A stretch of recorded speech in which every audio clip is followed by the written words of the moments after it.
Welcome to Byte-Sized Tech, where we blend casual conversations with insightful discussions on the latest in technology and gadgets.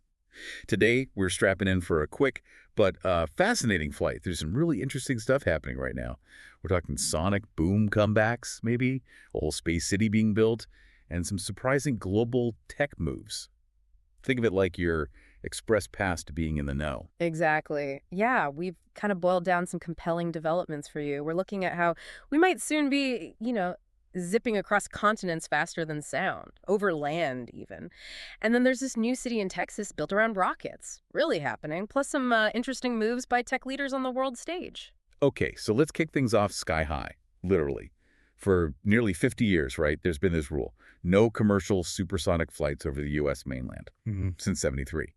Now, one source we saw, they didn't hold back, called it one of the dumbest ever in aviation, which is strong. I mean, you can fly supersonic from the U.S. out to Europe or Asia. Yeah, that's allowed. But New York to L.A. at Mach speed, Yeah. What's the thinking there? Or the old thinking? Well, the original idea, it was all about noise, those sonic booms, really disruptive on the ground. But what's getting interesting now is the progress from companies like Boom Supersonic. They've been doing tests, and they claim they can fly supersonic without making an audible boom down below. Right. They've actually done flights. Yeah. Which makes you think, okay, if no one actually hears a boom, Then what's the problem? exactly, what's the holdup? It seems like one source said, just common sense to maybe rethink that rule. Imagine the time saved crossing the country. Oh, yeah, it could be huge. For business travel, logistics, it could really shrink the country in a way. But there's also this competitive angle. China, they're reportedly moving pretty fast in supersonic aviation, too, even like cloning existing jets and jumping into the supersonic race. Which, I guess, ties into this idea of cutting red tape, as our source put it, keeping the U.S. ahead in aviation. It seems like the previous administration was tuned in. President Trump apparently had a model of Boom's airliner. Yeah, that was mentioned. And there were apparently talks, with cabinet members, Secretary of Transportation included, suggests there might be pretty broad support or at least interest in lifting the ban. So this boomless cruise tech that Boom has, Mm-hmm. it's not just the engines or wings. Well, those are part of it, sure, but a big piece is actually software. Sophisticated flight control. It's kind of a software fix, managing how the plane flies to control those pressure waves, stop them from piling up into that big boom sound on the ground. Huh. That's pretty clever. Yeah. And they're not just talking about it. They're actually building stuff, like full-scale engine test by the end of this year.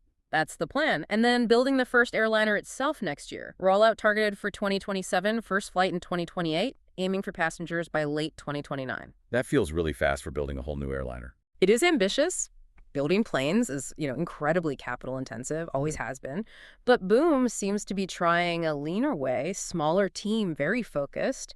Using AI design tools, too, they argue it cuts down the capital needed quite a bit compared to, the big legacy manufacturers. That's key for them. Okay, fascinating.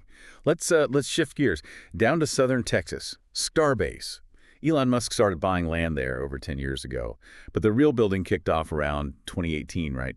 And it's more than just a launch site now. Oh, absolutely. It's really becoming a whole community centered around SpaceX's Starship program, the manufacturing, testing, launching. You've got SpaceX folks, their families living there, tiny houses, Airstreams. It used to be a super quiet retirement spot. So, yeah, huge transformation. And they just took a massive step, didn't they? The residents voted. They did overwhelmingly voted to basically create their own city, their own local government. Yeah, it's a big deal. Really signals this is a long-term central hub for SpaceX's big plans.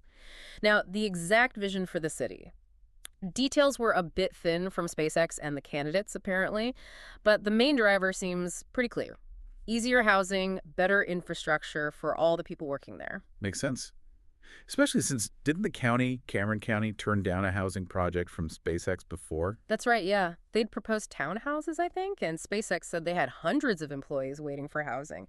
So forming their own city could be a way around those kinds of hurdles, a direct path. And Musk joked about winning an election there, which is kind of funny given past regulatory fights elsewhere.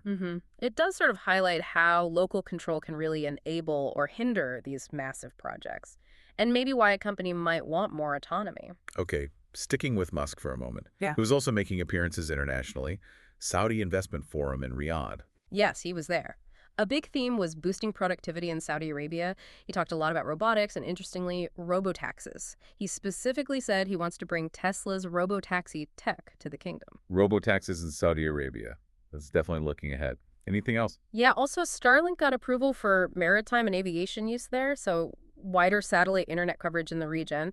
And he was pushing the boring company's tunnels again, as a fix for traffic, pointing to the Las Vegas Loop as proof of concept, saying it feels like teleporting. Right, the Vegas Loop, underground tunnels avoiding traffic. Still sounds kind of wild, but okay. What about his view on AI these days? It seems consistent. He talked about aiming for maximally true-seeking AI. Basically, AI designed to understand the universe, help us figure things out, answer big questions, even questions we haven't thought of yet. It's very much driven by, fundamental curiosity. Interesting philosophy. And just one last quick note we saw, Trump inviting Musk to DOGE. Yeah, a brief mention. Trump apparently invited him to stay as long as he likes, praised his work, said he'd been treated unfairly. So that connection seems to still be there. Seems like it, yeah. Indicates a continued positive relationship, at least publicly. Well, that was quite the tour.